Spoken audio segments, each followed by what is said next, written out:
What's the deal, Neil? And what is the deal with Indiana Governor Mike Pence having his cake and maybe eating it too on health care? He opposes Obamacare, but says he's happy to take federal funds to revamp Medicaid in his state. I asked him if he was being pragmatic or maybe just phony. Any association with even the monies from Obamacare soils you in the eyes of the National Republican Party and maybe hurts your presidential prospects if they were ever to come to pass. Disavow them of that notion. I think we've got to be solutions conservatives in this country. And I think we need to repeal Obamacare, lock, stock, and barrel. But we need to reform Medicaid. Well, he does get the best of both worlds, but Kim emails, seems to me that the governor, the temptation of all the federal dough, is just too much to pass up. Flex writes, look, he's practical. I'd rather have a guy like that strategically investing money for my state than a guy who just blows away cash and leaves me in a sorry state. Go Pence. Helen writes, Pence makes sense, Neil's just a heel. How creative, Helen. Steve on Facebook writes, my first thought after that interview was there's someone I'd vote for. Sharon says, this is my choice for president 2016. He has conservative experience and works well with others. Then it wasn't so much our segment on higher food prices that got you writing, but images of me grilling. Coconut tweets, Neil, you are a grill master. Keynes, how about the rising percentage of Neil Cavuto's cheesiness? 100%? Just kidding, love the show. Well, just kidding, don't write me again. Mark says, you really grilled the economy on this one, Neil. By the way, how did you get into that svelte apron? The same way your email just slipped into our show. Magic. On a more serious note, what if our veterans took their sweet time defending us the way our government seems to take its sweet time taking care of them? I got a lot of comments on that. Most of you agreeing our soldiers, past and present, deserve a hell of a lot better than that. Colonel Robert, U.S. Air Force retired. You nailed it. As a Vietnam vet, I'm disgusted with the current administration's lack of urgency to resolve the plethora of VA issues. But then what's new? Sad, Colonel, you were there for us when it counted. At the very least, we should be there for you now that you're counting on us. Jeff in Kiowa Island, South Carolina, your comments really blew me away. I think you should read them on the floor of the House with both chambers in attendance. Wait, let's add the administrative branch, too. They need it most of all.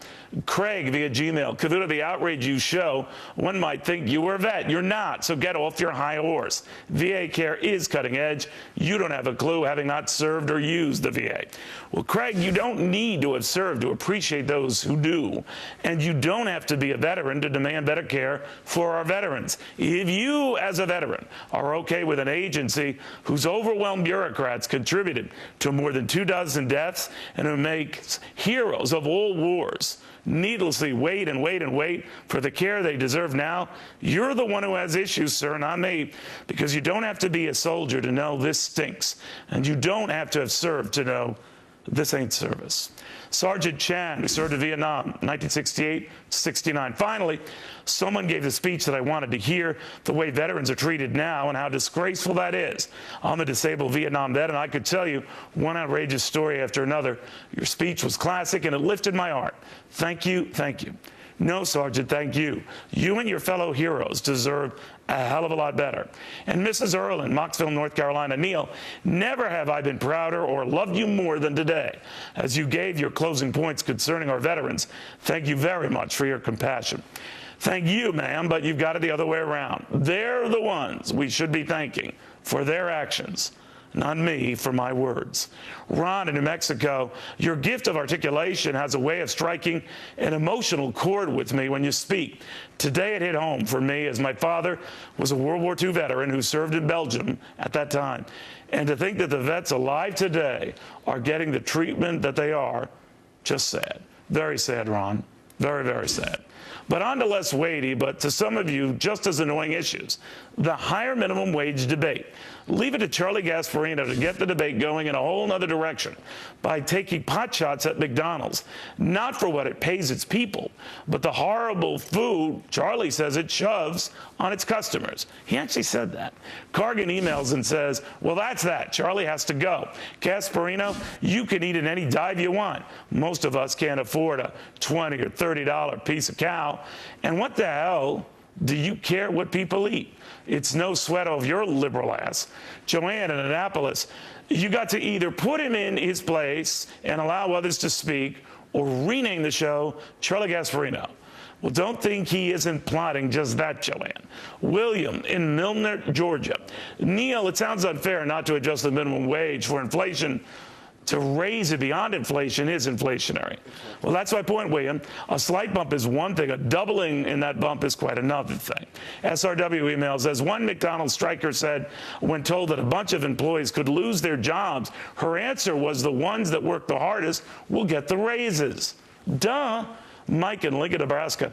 If companies share a little with workers instead of squeezing them for max profits, we wouldn't be mandating a dysfunctional minimum wage. Well, that depends on what your definition of sharing a little is, Mike. Because if it is doubling that minimum wage, that is what risks being dysfunctional. Lance via Yahoo. Raising the minimum wage by such a drastic percentage is not fixing the problem.